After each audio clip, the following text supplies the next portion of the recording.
Bueno, cordial saludo. Mi nombre es Juan David Torres, el de mi compañero es Julián Esteban Medina. Nosotros somos estudiantes de Ingeniería Mecatrónica y este video es para hablar de memorias. Entonces, necesidad de memoria en sistemas digitales. Primero vamos a definir qué es un sistema digital. Un sistema digital es aquel que recibe información de tipo discreta, la procesa convenientemente y luego la transmite de acuerdo a lo establecido. Entonces, podemos resumir esto como un algoritmo. Entonces, tiene señales de entrada, tiene un proceso y tiene una información de salida. La memoria, para todo proceso, para todo algoritmo, se necesitan declarar variables, se necesita un espacio donde trabajen la información y para eso la memoria. En un principio, era difícil manejar información porque se necesitaba mucho campo, espacio y pues, era muy desorganizada la información y por eso fue la necesidad de crear memorias en los sistemas digitales. Y así es mucho más fácil manejar información. Aquí tenemos como un diagrama de estados, entonces es como lo que dice el proceso. Entonces el proceso define qué es lo que tiene que hacer con la información. Bueno, vamos a definir qué es una memoria semiconductor. Es un dispositivo electrónico digital de almacenamiento de datos, a menudo utilizado como memoria ordenador implementado con dispositivos electrónicos semiconductores en un circuito integrado. Entonces esto es la memoria de semiconductor. Aquí podemos ver una foto de cómo es visualmente. Un registro. ¿Qué es un registro? ¿Para qué sirve? Es un conjuntos de biestables que funcionan compartiendo sus señales de control. Normalmente se usan registros formados por biestables tipo D o bien biestables SR o JK funcionando con biestables. Los registros necesitan de una señal síncrona por nivel de latch. Entonces, esto que vemos acá es un latch, lo que estoy señalando con el cursor. Y aquí es un diagrama de tiempos. Como dice acá que necesita una señal síncrona, aquí está el reloj. Entonces, prácticamente varía entre 0 y 1 a medida del tiempo. Y aquí están las salidas, eso es un registro. Un byte. Un byte es la unidad de información de base utilizada en la computación y en telecomunicaciones que resulta equivalente a un conjunto ordenado de 8 bits. Un bit es lo que vemos acá, es 1 o 0. Y un byte son 8 bits, por lo que también en español se le denomina octeto. Una celda de tabla es una agrupación dentro de una tabla de gráfico utilizada para almacenar información o datos. Entonces esto se usa para almacenar como una memoria, pero pues pocos datos. Una celda de carga es una celda en un transductor que convierte la fuerza aplicada sobre una señal eléctrica a medida de existir varios tipos de sensores. Las células de carga son el sensor de fuerza más común en el mercado. Esto aquí tenemos un puente de Wheatstone, que es prácticamente un funcionamiento de algo que tiene que ver con temperatura. Entonces esto es una celda que almacena, es un circuito práctico en la vida común, cotidiana, se usa mucho. Un ejemplo de celda. La dirección de memoria. Aquí, pues primero observando el gráfico se ve como unas filas y unas columnas y esto es prácticamente lo que maneja la información. Una dirección de memoria es un formato de localización de bytes de memoria con la cual un programa informático o un dispositivo de hardware accede o almacena datos por su posterior utilización. Una forma común de describir la memoria principal de ordenadores como la colección de celdas que permanece en datos e instrucciones. Cada celda está identificada únicamente por un número de dirección de memoria. Pues aquí vemos las filas, las columnas y así se almacena la memoria. Aquí se relaciona con la celda. La capacidad. La capacidad es, por ejemplo, nosotros escuchamos que qué capacidad tiene su ordenador o su memoria. Entonces se mide en gigas. Aquí bueno, como venía diciendo, la capacidad de almacenaje se mide en bits. Bueno, en bits de inglés traduce que es mordisco, entonces como un pedazo de información. Entonces, bancos de memoria. Un banco de memoria es una técnica utilizada en el campo de diseño de computadores para aumentar la cantidad de memoria disponible en un sistema. Una computadora con unidad central de procesamiento de 8 bits o 16 bits de direcciones, por ejemplo, es capaz de direccionar 216 bits de memoria. Entonces aquí podemos ver cómo es un banco de memoria. L1 y L2. Bueno, esto tiene que ver con la memoria caché. Entonces, como ya lo explicamos, dentro de una CPU hay varios tipos de memoria. Y precisamente la memoria caché será la más rápida de todas. La L1 es la más rápida y la más eficiente de todas, de los discos duros. En ellos se almacena toda información de forma permanente. A partir de ella, el sistema operativo hace que el PC ordenador funcione. La memoria más lenta, desde los 150 megas por segundo hasta las más grandes, las gamer, 3500 megas por segundo. Entonces aquí tenemos pues un diagrama de cómo funciona. Entonces, la memoria caché. La memoria o media intermediaria es un componente hardware o software que guarda datos para que las solicitudes futuras de estos datos se puedan entender con mayor rapidez. Los datos almacenados en un caché puede ser igual al resultado de un cálculo anterior duplicado por los almacenados en otro lugar, generalmente la velocidad de acceso más rápido. Entonces aquí vemos un diagrama de cómo funciona la memoria caché. La memoria caché no guarda datos por mucho tiempo, es por corto tiempo. Un bus. En arquitectura de computadores, el bus es un sistema digital que transfiere datos entre los componentes de un ordenador o entre ordenadores. Está formado por cables o pistas de un circuito impreso, dispositivos como resistencias y condensadores, además de un circuito integrado. En los primeros computadores electrónicos, todos los buses eran de tipo paralelo, de manera que la comunicación entre las partes del computador se hacía por medio de cintas o muchas pistas en el circuito impreso, en los cuales cada conductor tiene una función fija y la conexión es sencilla, requiriendo únicamente puertos de entrada y salida de cada. Entonces aquí tenemos LIFO, FIFO y LIFO. Pues en español comercialmente se conoce como PEPS, es primera sin entrar y primera de salir para comercio. Estas son las siglas en inglés. Aquí dice, en informática el término LIFO se utiliza en estructura de datos y en teoría de colas, guarda analogía en una pila de platos en la que los platos va poniéndose uno sobre otro y si quiere sacar uno se saca primero el último que ha puesto. Entonces aquí la imagen que teníamos a la derecha, eso es lo que explica el primer párrafo. El IFO se utiliza para implementar pilas. En programación uno ve pilas y colas, que es un método de manejar datos. Bueno, FIFO es un contexto utilizado de estructura de datos, contabilidad de costes y teoría de colas. FIFO se utiliza en estructura de datos para implementar colas. La implementación puede efectuarse con ayuda de arreglos o de vectores o bien mediante el uso de punteros y asignación dinámica de la memoria. Entonces, esa es la que vemos a la izquierda. El dato de entrada pasa por un proceso, dato de salida, el último de salida. La memoria RAM. La memoria RAM, pues nosotros escuchamos que preguntan que cuánta RAM tiene su computador, entonces muchos preguntan, pero ¿qué es eso? Entonces dice la memoria RAM es la memoria principal en un dispositivo donde se almacenan programas y datos informativos. La sigla RAM significa Random Access Memory, traducido al español, memoria de acceso aleatorio. La memoria RAM es conocida como memoria volátil, lo cual quiere decir que los datos no se guardan de manera permanente. Es por eso que cuando dejan de existir una fuente de energía en el dispositivo, la información se pierde. Asimismo, la RAM puede ser reescrita y leída constantemente. Entonces, eso es lo que quiere decir que ella no mantiene los datos para siempre, como lo puede hacer un disco duro o algo así, no. Ella lo mantiene pues mientras que esté conectada y por cierto tiempo. Usted desconecta la memoria y ya se pierde todo lo que está trabajando. La memoria es RAM. Son las siglas, viene del inglés que significa memoria estática de acceso aleatorio.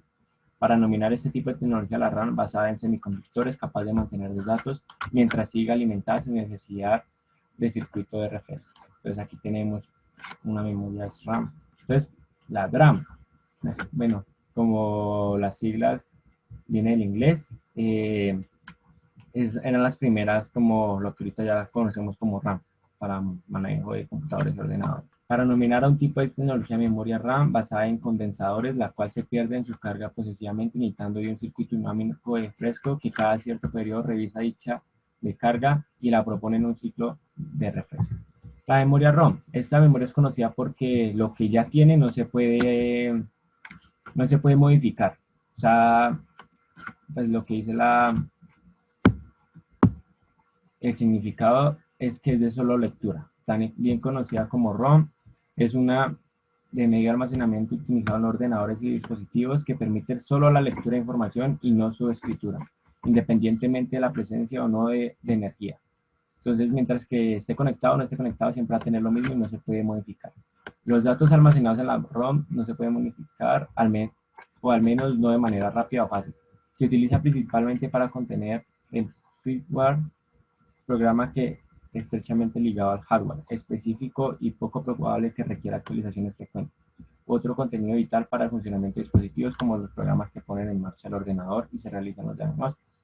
Estas ROM, bueno, la ROM programable es, como ya vimos, la ROM es una memoria de solo lectura y la ROM programable sirve con fusibles. Entonces dice, la memoria programable es una memoria digital donde el valor de cada bit depende del estado de un fusible o antifusible. Puede ser quemado solo una vez, por esto la memoria puede ser programada una sola vez a través de un dispositivo especial, un programador ROM. Estas memorias son utilizadas para grabar datos permanentes en cantidades menores a la ROM, o cuando los datos deben cambiar en muchos o todos los casos. Bueno, y aquí mi compañero sigue explicando algunas cosas más de memoria.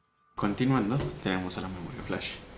¿Qué es la memoria flash? La memoria flash principalmente es un chip, como lo podemos ver acá en la foto de la derecha, el cual nos va a permitir leer y escribir datos en distintas ubicaciones al mismo tiempo. Si usamos este chip en conjunto con chips ya sea de almacenamiento de memoria, pues vamos a estar generando un dispositivo de almacenamiento como lo es una memoria USB, una micro SD, pues que ya vemos en la actualidad. Este tipo de memoria es una memoria no volátil, lo que quiere decir que los datos que le metamos a la memoria pues van a estar siempre almacenados, ya la memoria esté con o sin energía. Y pues este tipo de memoria tiene características de una memoria RAM, pero como lo había dicho, esta pues nos va a permanecer a mantener los datos almacenados, los datos digitales almacenados, la memoria esté o no esté con energía. Ahora bien, algunos tipos de memoria flash pues los vemos en la vida cotidiana: memoria USB, una tarjeta SD, una picture card, una compact flash, memorias de cámaras. Pues ya lo vemos en la vida cotidiana, pues ya sea para almacenar nuestras fotos, videos, etcétera, archivos, pues para transportarlos así de manera segura pues a otro dispositivo. Ahora bien, en cuanto a la expansión de memorias, lo podemos realizar mediante dos formas: aumentando la longitud de la palabra o la capacidad de la palabra.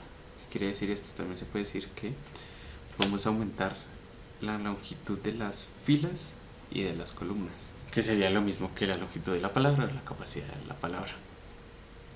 Y pues ya esto se realiza pues aumentando el número apropiado de chips o de memorias en los buses de datos y control de la memoria, pues para que este tenga más memoria, como lo podemos ver en una RAM de 12 GB, de 32, que es ahorita como el máximo, si no estoy mal, como lo podemos ver pues en estos momentos. Pues, continuando, tenemos el disco duro.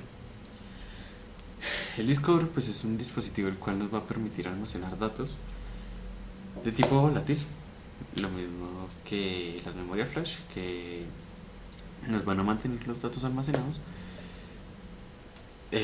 si tiene o no almacena energía.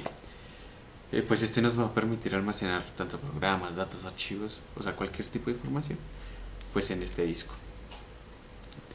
Pues principalmente este disco pues se utiliza como para guardar como toda la información que contiene el computador principalmente, y pues obviamente para almacenar además información, archivos, programas. Pues estos discos utilizan como un sistema de grabación magnética pues para grabar pues toda la información que le estamos suministrando a este. Ahora bien, tenemos dos tipos, por así decirlo, de discos duros. El primero es el pues disco duro HD o disco duro básicamente, el cual, como ya había dicho, utiliza un disco magnético y pues más mecanismos internos para pues grabar su información, algo así como un reproductor, por así decirlo. Y pues pues al tener pues tantos como mecanismos y así, pues va a tener, por así decirlo, una velocidad de reacción un poco alta.